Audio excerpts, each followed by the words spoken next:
महोदय, मुख्यमंत्री माझी लाडकी बहीण या योजनेच्या संदर्भात निवेदन करू इच्छितो। सदर योजनेत अर्ज करण्याची मुदत 1 जुलै 2024 ते 15 जुलै 2024 पर्यंत ठेवण्यात आली होती। या मर्यादेत सुधारणा करण्यात येत असून आता सदर मुदत 2 महिने ठेवण्यात येत असून ती दिनांक 31 ऑगस्ट 2024 पर्यंत लाभार्थी महिलांना अर्ज करता येईल। तसेच दिनांक 31 ऑगस्ट 2024 पर्यंत अर्ज करण्यात आलेल्या लाभार्थी महिलांना दिनांक 1 जुलै 2024 पासून दरमहा 1500 रुपये आर्थिक लाभ देण्यात येणार आहे।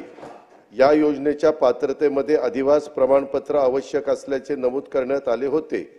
आता लाभार्थी महिलांच्याकडे अधिवास प्रमाणपत्र उपलब्ध नसेल तर त्याऐवजी 15 वर्षापूर्वीचे रेशन कार्ड किंवा मतदार ओळखपत्र किंवा शाळा सोडल्याचं प्रमाणपत्र किंवा जन्म दाखला या 4 पैकी कोणतेही ओळखपत्र किंवा प्रमाणपत्र ग्राह्य धरण्यात येणार आहे।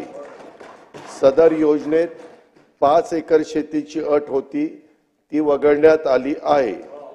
सदर योजनेत लाभार्थी महिलांचा वयोगट 21 ते 60 वर्ष असा होता, त्याऐवजी 21 ते 65 वयोगट करण्यात येत आहे।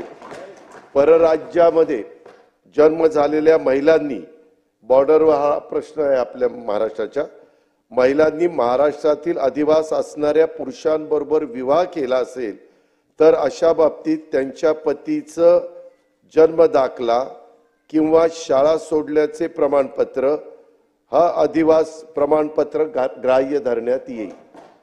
तसंच 2.5 लाख रुपये उत्पन्न दाखला उपलब्ध नसेल तर ज्या कुटुंबांकडे पिवळे किंवा केशरी रेशन कार्ड उपलब्ध असेल त्यांना उत्पन्नाचा दाखला प्रमाणपत्रातून सूट देण्यात येत आहे। सदर योजनेत कुटुंबातील एक पात्र अविवाहित महिलेला सुद्धा या योजनेचा लाभ देण्यात येणार आहे। धन्यवाद।